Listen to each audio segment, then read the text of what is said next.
to today's special webinar event. I'm Terry Ryder, founder of hotspotting.com.au, and my special guest today is Jason Pato from Alliance Core. Hello, Jason. Hey, Terry, how are you? Very well, very well. You're in Melbourne. I'm in sunny Bargara in Queensland, and Yes. We're actually at very opposite ends of an extraordinary real estate market. I'm in one of those regional markets that are they're going off at the moment. You're in Melbourne, where things are managing to do remarkable things despite all the restrictions. Absolutely. And look, I've got to say, it's actually sunny down here in Melbourne. It's actually quite warm for a change as well. But yeah, very different experience for property buyers down here at the moment with our lockdown. So we've got buyers that can't even get out to properties. We're in a complete lockdown at the moment, but still really incredible times. And we're going to obviously discuss that together in terms of how our market has performed since COVID sort of kicked in. So we've got some great stuff for the viewers. Well, I think that the trend today is really to address this. The reality that a lot of people out there are very puzzled, and I get these questions all the time. I was at an event in Harvey Bay yesterday. Everyone's very puzzled as to how come we've got these incredible markets when we're in the middle of this pandemic. And I think the key message for people to understand is rather than what media is telling us, which is prices are rising despite the pandemic, what you and I know to be true is actually prices are rising because of the pandemic, because it's unleashed forces that would not normally be present. And those very powerful forces are the key elements that are causing the strong demand and the strong prices. So that's what we're going to discuss today, and I think you've got some slides that will help that process. So. Absolutely. So I thought we'd just run through some stuff. I'm a super visual guy, so where I'm most comfortable is at the whiteboard with my clients, running through all various strategies on the whiteboard and running through some data and stuff. So I thought what we might do is just bring up some very high level. We're not going to go down the rabbit hole with some of this data, but just some visual aids there, just for some of the viewers to help and assist with sort of what's happening with the markets moving forward. So look, I will just share my screen. And you should see that coming through now. And we'll just get this button out of the way. There we go. All right, so, at the top, hang on. All right, where are we? There we go. All right, so how the pandemic is driving the property market, property boom. And just for the viewers there, just in terms of who I am, I'm obviously Jason Pato. I started the business, Alliance Corp, about 13 years ago. And what we do is we sort of specialize in helping investors build portfolios right across Australia. So we help with the education. We've got property wealth planners. We have an education team. We mentor, we coach our clients. And we have a research and acquisitions team. So we buy all sorts of properties, established properties, new properties, off the plan properties, and we target all the markets nationally. So we've got offices in a range of different states, and we sort of specialize in the field in terms of helping people build these property portfolios. So look, I guess going back to the start of 2020, when we started to get a lot of those reports coming in from China in terms of what was happening there with the virus, it was very nerve-wracking at the time. No one knew what to expect. But in terms of understanding how the pandemic has affected our markets, I guess what we have to understand is what was the shape of our markets before COVID hit us. And as we sort of ran through with a lot of our clients coming into the end of 2019 and start of 2020, we were coming out of a market recovery. So 2019, we saw a little bit of a dip in our markets. But then through that recovery, all forecasts were pretty strong. You can see on the screen, this was from SQM at the start of 2020. And pretty much every market there was looking quite positive. Moving forward into 2020. Now, a lot of that had to do with shortages of supply. We had still very low interest rates. We had strong confidence in the market. There was strong demand. Vacancy rates were very low. So everything was moving in the right direction. And as you can see from the screen there, coming out of the end of 2019 into the 2020, you could see there that nationally, a lot of our key markets there were on the rise. So I imagine you would have remembered those times too, Terry? Absolutely. Look, I thought throughout 2020, contrary to those dire predictions that we were getting, particularly by major economists, that But markets were actually performing remarkably well. And I think if you go back through the month-by-month statistics for 2020, you'll note that there are some markets that Canberra recorded some level of price growth every month of 2020. Adelaide, I think every month except one, and many of the regional markets as well. So we actually had, the exceptions of Sydney and Melbourne, some pretty strong performance. We were starting to see the early signs in 2020 that real estate was going to outperform amidst the pandemic. But we continue to have those negative predictions from people who really aren't specialists in the field like yourselves and don't, I think, fully understand the dynamics that drive real estate markets. But as we got to in the second half of 2020, we increasingly saw the emergence of the dynamics that were going to create the extraordinary nationwide boom that we have now. Yeah, absolutely. So everything was rosy, everything was looking good, and the foundations were very strong. But then, look, COVID hit us, and then through February through to March, as we started to see those case numbers rise here in Australia, it became very concerning to a lot of people. And then, of course, then the news articles started to flow. We started to see a lot of concerns out there in terms of a market crash. A lot of predictions there were 10, 20, 30%. And look, we had a lot of clients calling into the office, very concerned. We help people buy properties all over Australia. And for some of those clients that had just purchased, the question was, should I pull out of this purchase? Some of those clients hadn't settled, or they're still subject to finance.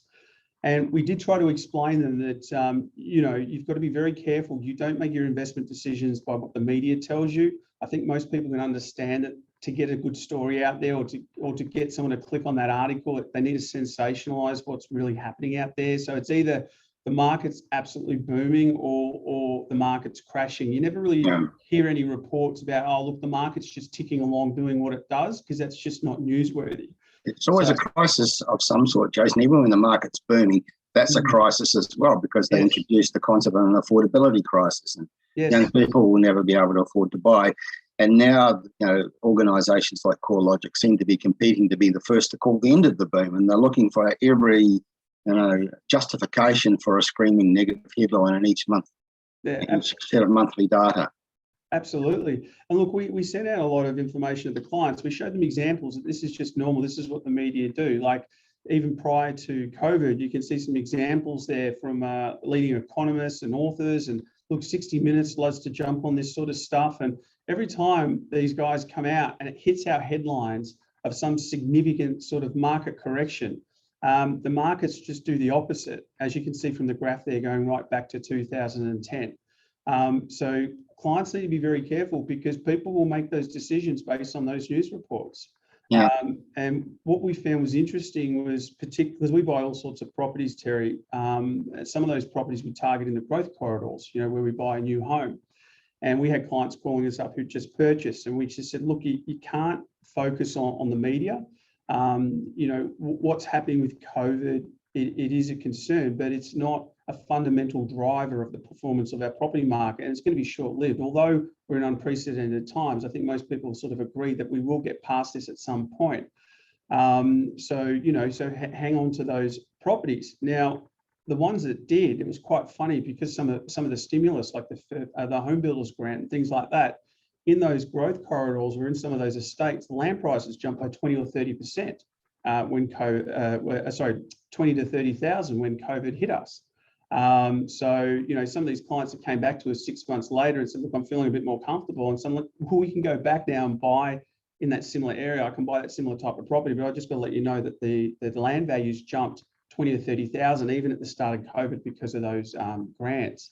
So, you need to be careful. And then, of course, these are the articles that started coming out once confidence started to return to the market. It's all positive again. But it's really important for people to get that. That's, I think, one of the key takeaways for people today is to get that fundamental understanding that you really do need to tune out media at all times. What we've seen from media like 12, 15 months ago with their dire forecasting is pretty much the norm. And it's important to understand that they're not necessarily trying to be helpful to clients. They're trying to induce people to click on headlines. Absolutely. You mentioned the 60 Minutes item. I was actually approached by 60 Minutes when they were putting that article together in which they forecast a 40% collapse in our property prices. And they said, this is what we're going to do and we'd like you to be involved. And I said, well, I don't agree with you. I think that's absolute nonsense. I don't think anything like that's going to happen. And they said, well, sorry, we can't involve you in the project then, because Terry, I'm so glad you said no, because I didn't want to have your name up on that graph just then. But I mean, the point was they decided the headline before they'd done the research. That it was a preconceived headline to generate sensation, and they cast around for people willing to say something that would support their preconceived headline. They can only find actually two commentators in the entire industry, neither of which had any credibility to support that thing. But it's indicative of what they do. And then we can compare what they were predicting back then with the actual outcomes. And I think that's a very important lesson for investors everywhere, to understand that that's what happened. The people they should be listening to are people like you and perhaps people like me who bring a realistic, non-sensationalist, analytical, research-based view to what's going on and what will happen. Absolutely. And look, and I think a lot of the viewers will agree that when we talk about investing, we're talking about where their markets are going to be in the next 5, 10, 15, 20 years, not where they're necessarily going to be in the next 6 to 12 months. And no one has a crystal ball either. So it's very important, to focus on the fundamentals. And then, of course, all of that leads into confidence sort of dropping off the cliff. So, people were concerned in the short term in particular, what was going to happen with their jobs, employment. And again, we're trying to explain to clients that, look, obviously there's going to be an impact to our markets. We don't know how significant it is going to be at the moment, but this is a supply issue. This isn't a normal market driver of a weakening market. This is simply a supply issue. You take the workforce, you take people out of the workforce, and we can't provide those goods and services. So this will only be short term. But absolutely, you had people pulling out of the market. You had people during lockdowns in certain states that couldn't even get out to open for inspections. So all of that led to a lot of people withdrawing, a lot of people sitting on the sidelines. But then, as you can see from that graph, it started to come back very quickly. Like once that stimulus kicked in, the government stimulus, once people realized that this wasn't Armageddon, it wasn't the end of the world, we'll get through this, particularly towards the end of last year. It was looking promising with the news reports around the advances in the development of the vaccines. You could see that confidence started to come back, and only just recently it's just dipped off a little bit just because of that Delta variant starting to play havoc again here in Australia. If we have a look at one of the other biggest driving factors, and I guess this was one of the key things that we try to explain to clients when COVID started to take off, is we try to explain to clients that as an investor, yes, it's a little bit uncertain at this time, but I do have a long-term view.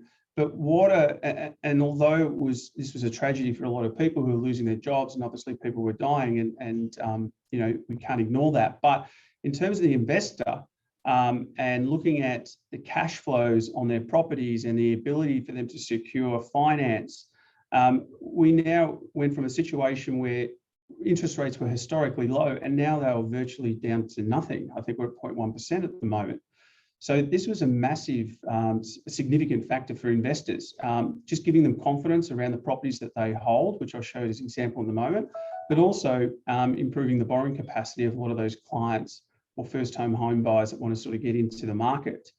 So that's probably one of the biggest factors that has really been sort of continuing to push the performance of our property markets nationwide.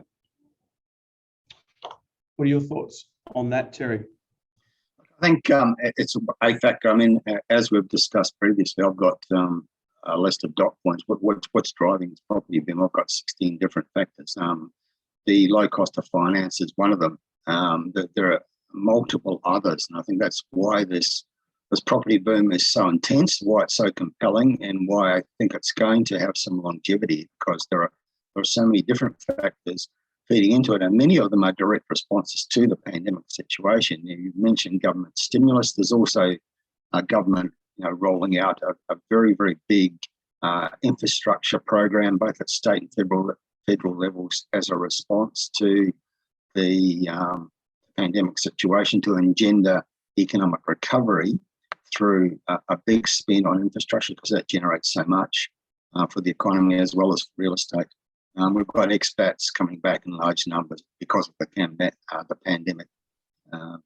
We've got that exodus to affordable lifestyle, which has been given much greater impetus by the pandemic, and so on. So there are multiple factors, and the low cost of finances is kind of a bonus for people, because all that stimulus driving people to real estate.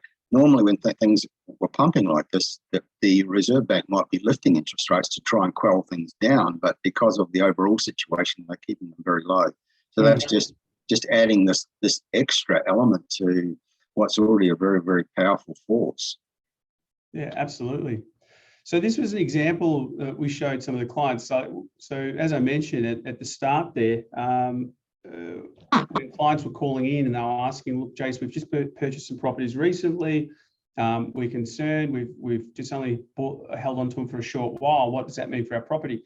And I said, well, look, again, you've purchased this property for the long term, right? We're not looking to sell in the next 12 months or 2 years. It's a long-term strategy. But in terms of your properties, this was a client that had 2 properties. One of these properties they purchased in Brisbane, and the cash flows on that property, as you can see there at the bottom of your screen, we call that neutrally geared. It had approximately $20 cash flow positive income. This particular client also used some of the equity in their home to cover the deposit. So this is 100% finance. They didn't put any cash into this, but it was still neutrally geared, slightly cash flow positive. So of course we went back to all the clients and said, well, look, the interest rates have come down. You all need to go back and look at adjusting those interest rates or refinancing. So that's what the client did in this particular situation. And now we've gone from a situation where they've got over $100 there in terms of that cash flow positive income. So that was a bonus for a lot of the clients there. They're a little bit concerned that their cash flows on their properties actually improved, which was reassuring. And one of the factors that's helping to drive that is the incredibly low interest rate, the incredibly low vacancy rates that exist around the country. That's another one of our factors, our 16 dot points, very low vacancy rates. It's hard to find a postcode around Australia that's got a vacancy rate above 1% at the moment, which means there's very, very strong upward pressure on rentals, which makes it a very good time to be a landlord in all sorts of parts of Australia, but also rising rentals also puts pressure on prices. So it's another big factor that's driving this boom and making it a really excellent time to be an investment property owner in Australia right across the board. Yeah, absolutely. And then, of course, as you mentioned before, aside from the record low interest rates, you've got significant government stimulus coming in. So whether that's JobKeeper, those home builder grants, stamp duty concessions, there's concessions on lenders' mortgage insurance and various business support packages. I think this made a huge difference, particularly within the economy, but just people's confidence in general. But it created also some challenges for us. As I mentioned earlier, some of these clients that were buying brand new homes, some of the stock levels there evaporated pretty quickly because you had so many home buyers then wanting to cash in on that home builders grant. And a lot of those build contracts had to be secured by a certain date, which was towards the end of last year. So for those that stayed in the market during that period, as I mentioned earlier, they saw an immediate increase in their land lots that they would have secured at that time of up to about $30,000. And the others that sort of cancelled some of their purchases, but then maybe came back later, were quite shocked to find that had taken place. So again, these are some of the factors that just simply wouldn't have been there had it not been for COVID. Another interesting thing to point out is that, because of COVID and because of the lockdowns and because, confidence was low, people were saving a lot more. As you can see there, consumption dropped considerably. Savings ratios that were sort of hovering in around that 4% mark were now bumping up. Some people were saving as much as 20 to 30% of their take-home income. So again, for a lot of buyers out there or people looking to enter their market, particularly through 2020, this gave them the ability to obviously save for those deposits a lot more quickly. Now, unfortunately, those funds weren't flowing into the economy as they normally do, particularly entertainment and the food sectors and stuff like that. But it certainly gave those buyers a little bit more time and a little bit more of an opportunity there to get those deposits ready to go.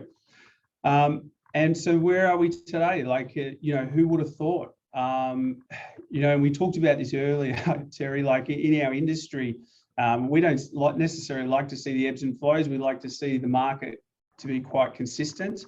But it's interesting, even in 2019, when we saw a bit of a correction, nationally, it only really dropped the median price by about 9%. It wasn't a big deal. And then it recovered straight away later that year. And then, of course, COVID hit us. Market only dipped slightly. I think we only saw, and you could probably correct me on this, roughly 2 to 3% nationally, which obviously isn't much at all. And then it recovered quite steeply now. And as you can see there on the screen, and this was taken from the start of August, it's actually a little bit higher than that. I think Sydney now is up around 20%. You've got Brisbane there, it's sort of hovering around 18%, Adelaide's at 15%, Perth's 10%, and Melbourne's 10%. So in terms of how the markets are tracking now, we buy everywhere. So we buy in all the major capital cities. We've pulled back a little bit on Sydney just because it's so expensive and it's had a pretty good run. We still see some great opportunity there in Brisbane. We're currently buying in Adelaide. Adelaide is still a very consistent market. It just doesn't seem to capture the headlines, but in terms of investment, we do like Adelaide, and we've started to really sort of focus a little bit more on Perth. Also because of price point, we've been watching Perth for a little while. Vacancy rates are incredibly low, rents are on the rise. So there's some good opportunities, and we're very bullish about Melbourne as well. Just because, you can see the growth there from Sydney and Brisbane, which will start to taper off slowly over the next 12 months. But still, Melbourne is showing a lot of potential there for some upward trends. Yeah.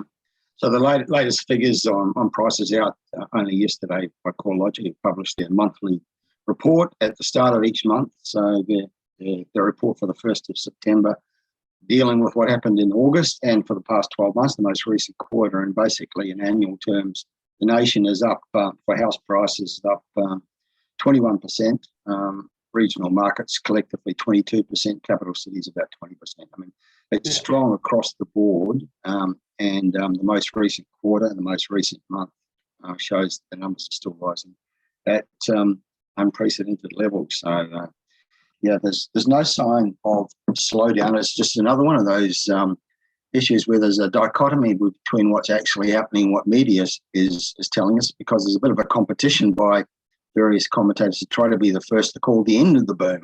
Yeah, we actually saw that happening back in March and April of this year, when some of the month-to-month figures were a little bit lower than the previous month. So people were saying, aha, the end of the boom. But they continue to roll on. Here we are now in September, and we're still getting these extraordinary numbers. I don't think it's going to slow down anytime soon, because as we've already articulated in this broadcast, there are so many different strong forces driving this thing. It has some longevity. Yeah, absolutely. And look, it's interesting too, and we talk about this a lot. We purchase properties in all those major capital cities, but we also target all the regional areas throughout Australia. And it's been very interesting, the emergence of those regional areas, particularly over the last sort of 10 years. And even now, as you said, for those regional areas to still have the same levels of performance of some of those major capital cities is quite incredible. Yeah, absolutely. And I think, what we've actually seen over the past several years is the rise of the regions. We call this trend the exodus to affordable lifestyle. And media, again, has portrayed it as a response to COVID. And what we know by looking at the numbers, it's actually been underway for quite some time. Yeah. It's just that the pandemic has given it greater focus and perhaps given it greater momentum than it previously had. But it was definitely underway that the biggest cities were losing population to what they call internal migration, people moving to other parts of Australia. A lot of it's going to, some of it's going to the smaller capital cities like Brisbane, but a lot of it's going to the regions, not just coastal areas, but some of the regional centres and around the hill change towns and the bigger regional centres like the Ballarats and the Bendigos and places like Orange in New South Wales, Toowoomba in Queensland. And so it's powerful, and it's driven fundamentally by technology and the ability to work remotely, and people's desire for lifestyle and affordability. It's interesting because you talk about that and some of the impacts with COVID, and you mentioned it before that this whole this whole way of working now in terms of remote living, it's quite interesting. People now are asking when they look at the floor plans, where's the Zoom room? Where can I work remotely now, which is something that we sort of didn't experience too much, which is opening up some opportunities, because now you have situations where people don't have to work live as close as they originally would like to have lived in terms of the CBD areas and things like that. They can move further out into those outer suburbs because they might only have to travel once or twice a week to come into work. So, and also just these regional areas, it's created a lot of opportunity because due to affordability, a lot of our investor clients just simply can't afford to invest in some of these larger major capital cities. It's just not in their price point anymore. So again, to open up some of these regional opportunities in terms of affordability and get clients in there, but still know that there's still some good capital growth and high yields, that has created some opportunities. Yeah, we like to call buying in a good regional centre a win-win-win opportunity. Because the first win is you've got that lower price point you just alluded to. The second one is that you generally will get better rental returns. So you've got that greater prospect of being positive cash flow.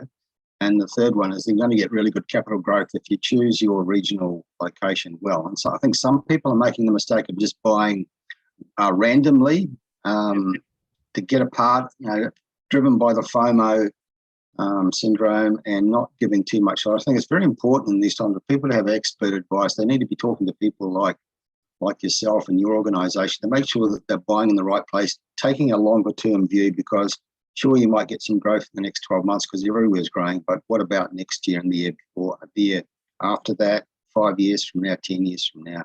It's important to choose your location extremely well, even in a runaway property boom like the one we have at the moment. Absolutely. So as we've discussed, no real end in sight, certainly in the short term, in terms of where the markets are at. Now, this is a KPMG report that I was looking at just the other day, just talking about sort of where we're sort of heading, in the next few years, and talking about some of those stock shortages as well, particularly with the boom that has also been driven by COVID. And you can see there that Victoria and also New South Wales has some deficiencies there. And again, that's why I mentioned sort of earlier, we aren't doing a huge amount in Sydney at the moment because it's just so expensive, but certainly Melbourne we're having a closer look at as well. So that sort of gives a bit of an indication of some of the pressures that we're still going to experience in terms of supply over the next sort of 12 to 18 months. Having a look at this is interesting too. This was another graph that they put together just showing where they sort of expected prices to fall without COVID, without us having to experience COVID, versus obviously where we're at today moving forward. You can see there that the blue line, the blue graphs is pre-COVID, post-COVID is the light blue. So you can see there that what they've been indicating throughout their data and reports, that because of those two big main factors being the stimulus and lower interest rates, etc., factors that wouldn't have been there had it not been for COVID, and now consumer confidence is back, we're actually experiencing better performance from those markets had we not experienced COVID at all. So that's very interesting to see that. I think most people would be surprised to think that COVID, particularly at the start when we started to experience this, if anyone would have said, oh no, I think that because of COVID, we're going to experience better performing property markets, I think most people would have laughed at you. But that's what the data is showing us. And we understand why that's happening because there are so many powerful forces behind it. We've articulated a number of them: the exodus to affordable lifestyle trend, the level of government stimulus, including the infrastructure spend, the expats coming back to Australia in large numbers and buying real estate. Foreign investors now starting to become targeting Australian property as well. That's another factor that's starting to come in. So there are multiple forces, and many of them would not have been in play were it not for the pandemic. And that's the point that's beautifully made by the graph that KPMG put together. Yeah, absolutely. And look, and we've discussed this too, and we've talked about commissioning you guys to do some research around the impact of the international borders opening up as well, and what that impact might look like on our markets. The report talked about the fact that, and they even showed a table showing the forecasted population growth, which obviously is another another factor to consider when you're talking about demand. And they did show that because of COVID, they're expecting over the coming years that our population will be less. And a lot of that does have to do with the fact that, our borders are closed and we're not taking in those international migrants. But even with some of those factors, the fact that interest rates are at record lows, we've got all this stimulus coming into play, and confidence is still incredibly high, that those factors were still stronger than the fact that we don't have a lot of migrants coming into the country at the moment. And the numbers show that the expats coming back have more than compensated for the lack of overseas migrants. And watch out, everybody, for the second wave when our international borders do reopen. Yes. There is going to be an avalanche of overseas migrants wanting to come to Australia, and that's going to create what you might call a second wave of demand that's going to extend the current upcycle, I believe. It's just a question of when that's able to happen. Yeah, absolutely. So then a lot of clients do ask us, what are your thoughts about going into next year in terms of, where you see the markets? Because obviously, look, for the moment, as we say to all of our clients, and look, we say to our clients, look, as long as you've got a deposit, as long as the bank will lend you money, as long as you have a little bit of a buffer left over, you should be buying it as soon as you can afford to. Because it is for the long term. Having said that, as we discussed earlier, there's still going to be an upwards trend here going into next year. My view and some of the research that we've done is it will start to taper back going into the later parts of next year. What are your thoughts in terms of what's going to happen next year? I think we're going to still have prices rising well into next year and probably into 2023. I note that ANZ in the past week have published their latest forecasts, and they're predicting growth averaging about 21% this year, further growth next year, but at a much lower level. And that seems to be the consensus amongst the major bank economists, at least. Yes. And I think that they're probably being a little bit pessimistic with the level of growth they're predicting next year. But I think the significant thing is they do expect prices still to be rising next year, just at a lower rate. I think that generally will be true, but I think we're probably still going to be seeing many markets doing double-digit growth next year on top of what's happened this year, because many of these markets are just getting started on their upcycle. Some, like, say, Hobart's been showing strong growth for 3 or 4 years. Some of the regional markets, Victoria, like Ballarat and Geelong, have also, the Sunshine Coast has had 3 years of growth, but most locations in Australia are really just at the start of an upcycle. And these upcycles, normally, we know from what happened 20 years ago and what happened in the late 80s, when we've had back then also major national property booms, that these cycles tend to run for maybe 3 years of upwardness, and then we have perhaps a correction period, usually a fairly minor one.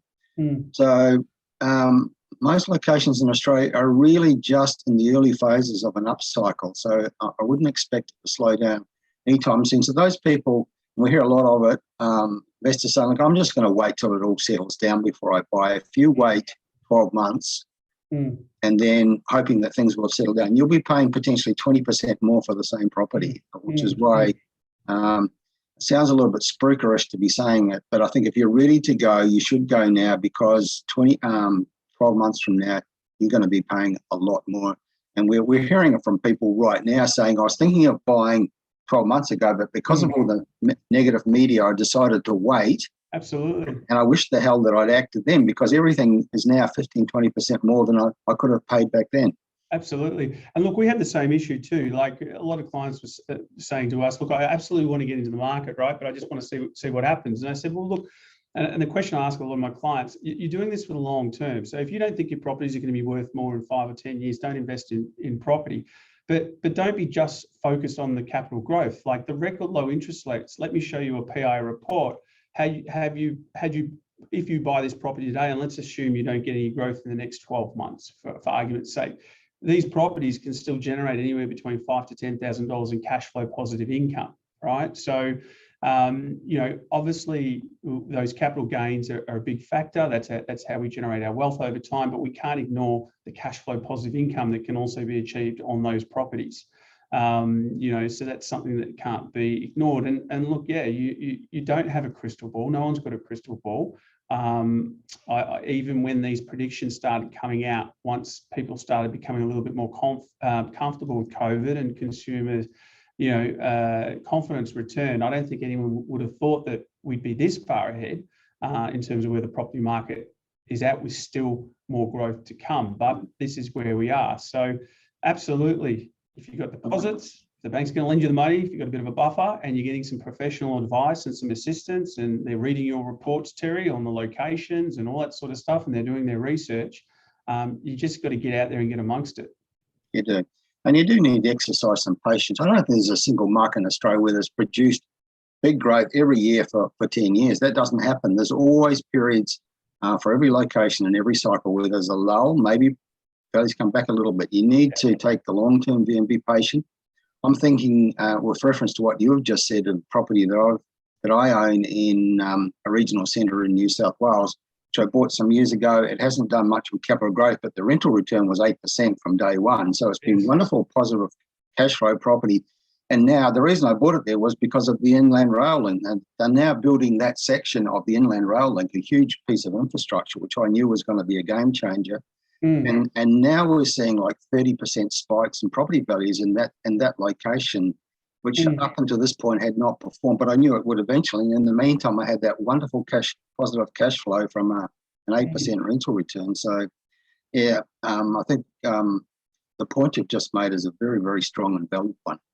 And I think the diversification is just so important too. Like, it's quite interesting because we're not normally talking about all our markets rising nationally at the same time. Like, as you know, there's markets within markets, and often, and a lot of the data has shown that the states can tend to operate on different property cycles. And this is one of our big arguments for explaining to clients or recommending to clients that we chase the markets nationally. If the market's doing really well in Brisbane, or it's looking like it's going to do well, let's buy in Brisbane. If it's looking like it's going to do well in Adelaide, let's buy in Adelaide. It doesn't matter that we don't live there. It doesn't matter that we don't necessarily know the market, provided we do our research, or we've got groups like us to help us with that research, because again, we don't have a crystal ball. And over time, it's quite funny with our clients. Like, we buy them properties over the years and we do portfolio reviews.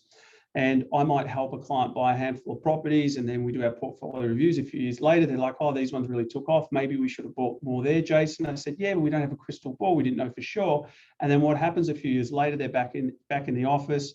We're doing our portfolio reviews, and those ones that took off are slowed down, and now the other ones are taking off. So sometimes you just don't know. You can do all the research in the world, and still not know for sure how these markets are performing. So that's why we spend a lot of time teaching clients on how to build portfolios, not just relying on one property and just hoping that that's going to set you up financially. It's just not the case. You need to build a portfolio, and that's why you should target the markets nationally.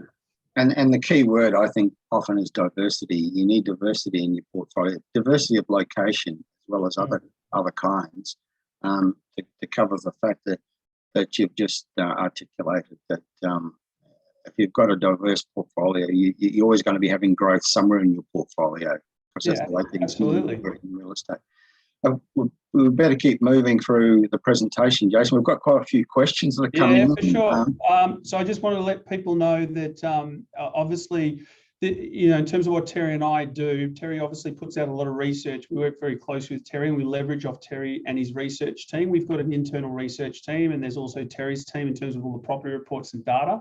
But generally off the back of these, I know people have got some questions now, but if you want to have a deeper dive in terms of what you can potentially do or what the opportunity looks like to build a property portfolio, our team can help. So we've got a complimentary session. It's normally valued at $500. It runs for 90 minutes. It's one of our property wealth planners. We can obviously do it over Zoom, etc. And in that session, we're going to sit with you, either have a look at your current portfolio if you've already got one, or if you're just starting out, really teach you guys how to set up a property wealth plan, how to set up all the structures, how to target the markets nationally, give you a rundown of all the markets nationally, give you access to all our educational platforms, ebooks, videos, location reports, and the strategies there, and also some of those best locations, also leveraging off a lot of Terry's research and data as well. So those options are available. Before we go into these questions, you can access that through our website or give us a call. and we've got offices in Sydney, Melbourne, and Brisbane. So Terry, we might come back to some of these questions now. I'll just exit out of this screen for the moment. Okay. Yeah, we're getting, as we often do, so many of the questions relate to locations that people might be interested in. I've got a question from Philip, who's wanting to buy an investment property in Brisbane with good growth opportunity. He's asking, do you think I've missed the boat in Brisbane? And if not, which part of Brisbane presents good opportunities? I think Brisbane is one of those places that's very early in a major growth cycle, and there's lots of reasons for that. We could have a whole seminar just on Brisbane. Yes. But I think the announcement about the Olympics is going to mean that Brisbane and Southeast Queensland are going to have a sustained period of growth for the next 10 years, in fact. It was already rising anyway. But what are your thoughts? Look, absolutely. Brisbane's one of those cities where for many years now, we've all been talking about, this is Brisbane's time. As Sydney and Melbourne always seem to take the limelight, it was like, when is Brisbane going to really start to surge? And it's only been recently that that's really sort of starting to take place. And why wouldn't it? You in terms of lifestyle, it's a beautiful place to live. In terms of affordability, where people are paying $1 million plus in terms of the median price down to Sydney, and then they can go into Brisbane and get something for around that sort of 500 or 600 in terms of the median price. It's super attractive. And then, of course, the interstate migration. There's been a massive surge. I think they're taking in more interstate migration than any other capital city at the moment. So, yeah. And we've talked about this. You're gonna do some research for us. You're gonna really deep dive on the impact of the Olympics as well, and we've put out some content on that too. So absolutely, in terms of the short term, yes, absolutely. There's still some growth there, and the yields are high. For example, our Victorian clients really get a surprise when they look at the stamp duties. You're looking at 3% versus 5% in places like Victoria. So, there's some considerations there. Yeah. But as a long-term strategy, absolutely. Yeah. And I know you haven't missed the boat, Philip, at all. I mean, there's certainly been some growth in Brisbane already, but I think, as I said at the beginning of a growth cycle, which I think is going to be extended because of the impact of the Olympics and all that's going to unleash in terms of infrastructure spend and focus on Brisbane and Southeast Queensland. Maria's asking, Jason, do you have any data on regional cities in New South Wales like Dubbo, Orange and Bathurst? Yeah, so I don't have that data on hand, but in terms of Sydney, the biggest challenge we have with investing in Sydney is just affordability. Most of the clients that we purchase properties for, we don't start with a location or a property. So what we start with is the client's financial goals and also their ability to secure finance. So the strategies that we recommend are purely to do with what sort of property do we need to purchase in order to enable you to keep growing on this portfolio. So what do the banks need? So in some instances, the client's borrowing capacity might be quite low and they might need high yields to support future purchases. In other situations, you might have high income earners and they've got plenty of equity or plenty of cash, so their price points can be a lot higher. And that's where like a market like Sydney would still be an option. But certainly in some of those regional areas, we did quite a few, we purchased a lot in places like Newcastle and some of those larger satellite cities throughout New South Wales. But as we discussed earlier, a lot of those regional areas are doing really well, but we tend to like to target areas that have at least 100,000 people in terms of a population base, just to provide us a little bit more stability in terms of those local economies. Yeah, sure. And certainly, we're a big fan of Orange, which is a substantial regional city that has that diversity, if you like, in the local economy, not too far from Sydney. It's getting a lot of those affordable lifestyle buyers. It also has a number of major state government departments headquartered in Orange, not in Sydney, but in Orange. Dubbo's always been a very solid performer, a very important regional city with some substance. We've had a couple of people asking questions about Toowoomba in Queensland. That's certainly one that we've had some focus on.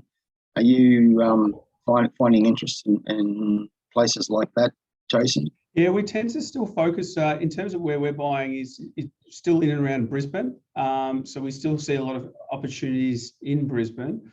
As I mentioned before, we purchase in a lot of the other major capital cities as well, Melbourne, Adelaide and Perth. We haven't ventured too far into the northern suburbs, just particularly recently as of late because of the performance of Brisbane.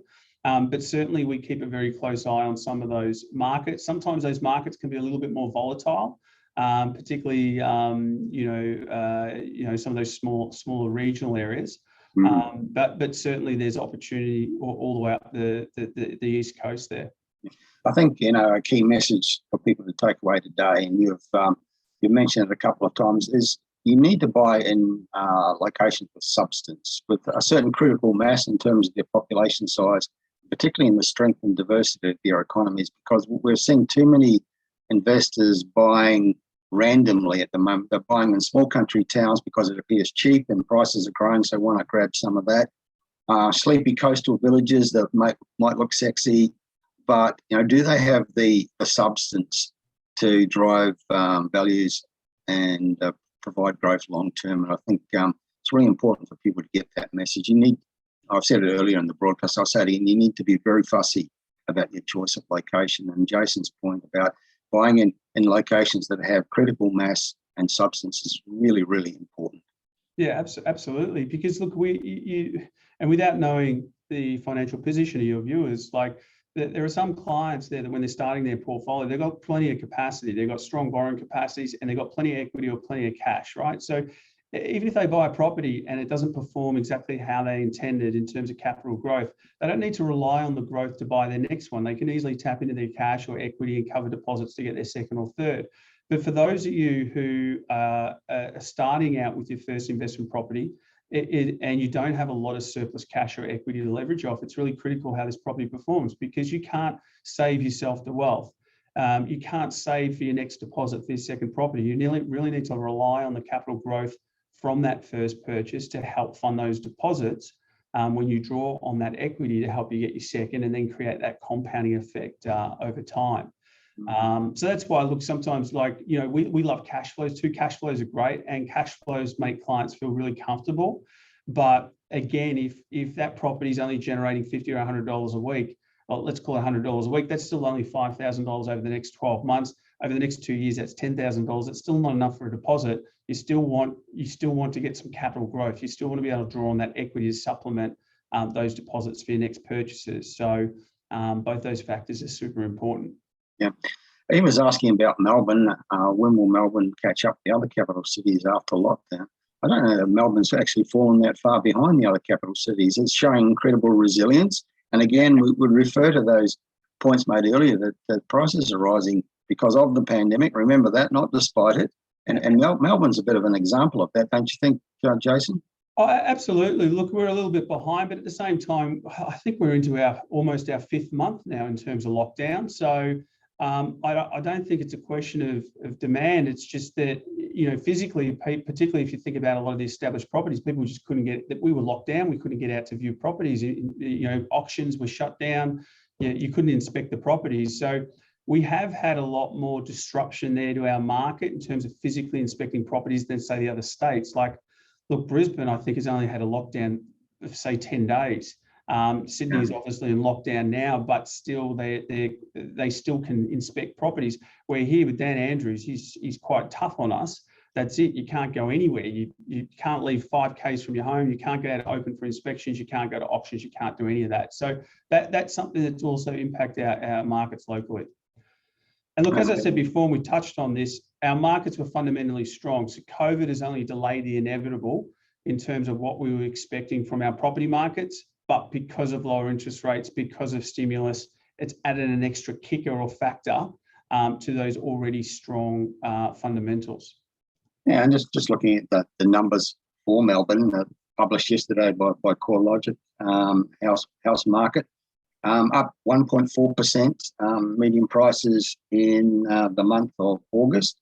For the most recent quarter, up 5%. And for the year to date, that's the first 8 months of the year, 15% rise. I mean, that's not a slowdown. That's a market that's still performing pretty strongly, and there's growth also happening in the apartment markets. Not as spectacular as that, but nevertheless there is growth. So Melbourne, and we've seen from the previous lockdowns in Melbourne that Melbourne's come out of lockdown, with all guns blazing. It gets back to strength very, very quickly. People want to get out and get into the cafes and restaurants and do things and get back to work. So I think Absolutely. And we can't ignore the FOMO. Like, you know, confidence is back and people are seeing what the markets are doing, and the FOMO out there amongst first home buyers and investors just scrambling to get access to stock, particularly in Melbourne, and they can't at the moment. It just compounds. So, you know, so again, great times for investors wanting to get into the market and just get in as quickly as you can. Yeah, and that's a very nice segue into the next question, which is, I was wanting to buy an investment property at the end of next year, 2022 in Brisbane.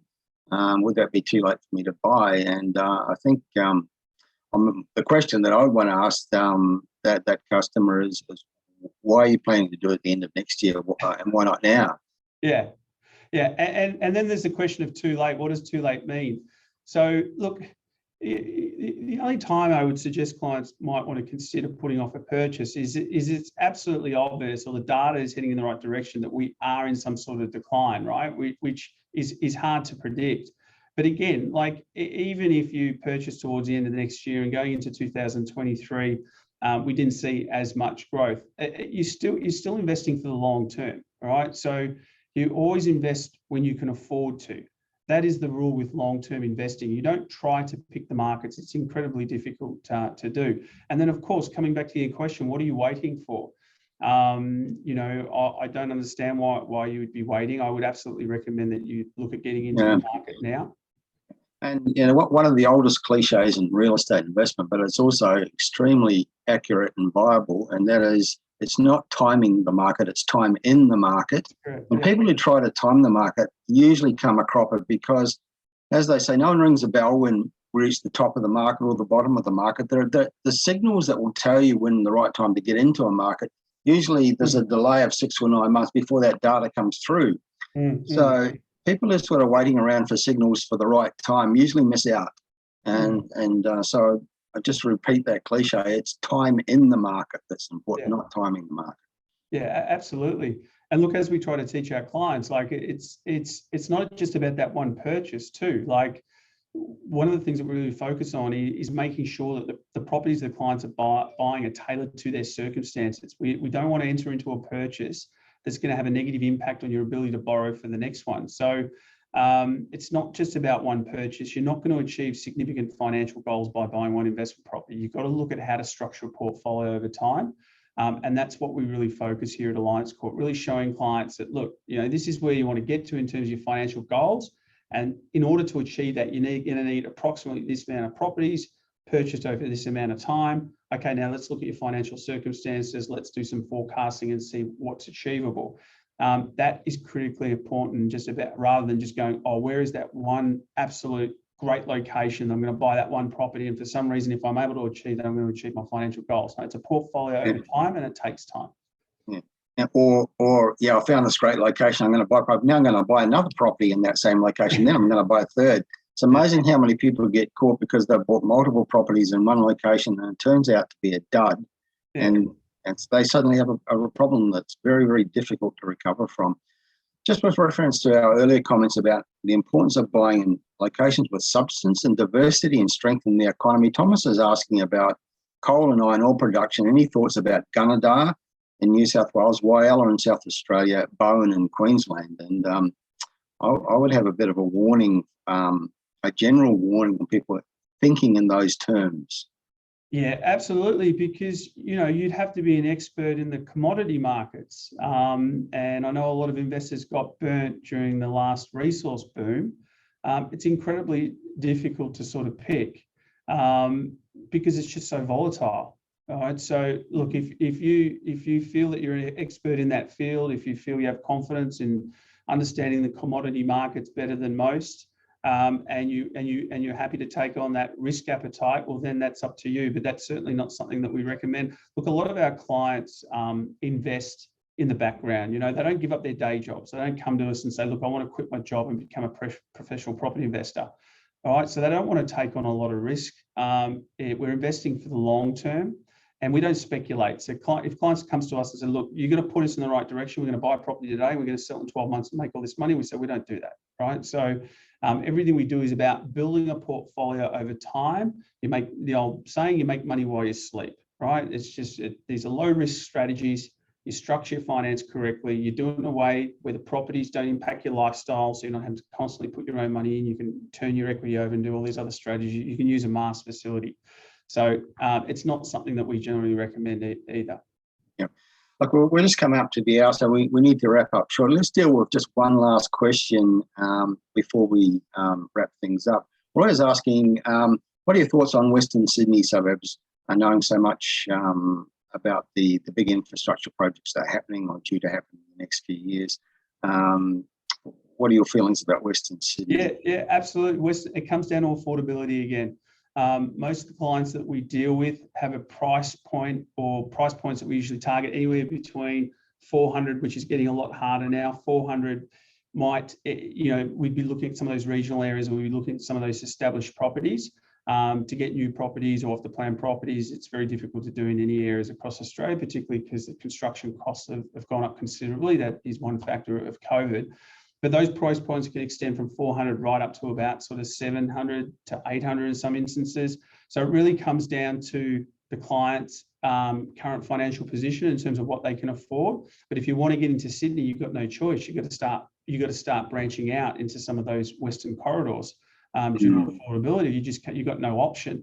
So absolutely, there's some opportunities there. But at the same time, I can't ignore what's happening in some of those other markets that still have got a lot of upwards pressure, but haven't yet pushed through that 20+ capital growth mark. So that's why we're targeting some of these other cities as well. Yeah. Like sometimes I say to people, if you're looking for a simple formula as a strategy, follow the infrastructure trail, buy property that lies in the path of progress, and that's certainly is Western Sydney. There's just so much happening out there. And still, by Sydney terms, offers good value for money, and there's a lot of growth potential just through the enormous infrastructure spend. Not just the new airport, but there's an awful lot of other things happening out there. Sure. Now, I just refer people as we begin to wrap up to the chat box where we'll put up the link to click on if you want to find out a bit more about the special offer that Jason has told us about earlier. If you click on that link, it'll take you through to that offer. But perhaps you could just reaffirm for us, Jason, what that involves. Yeah, absolutely. So guys, it's all about, having confidence. It's all about getting educated. It's all about getting some good, solid professional advice. So that's what we do. We have a team of approximately 50 spread around Australia who specialize in helping you guys with that.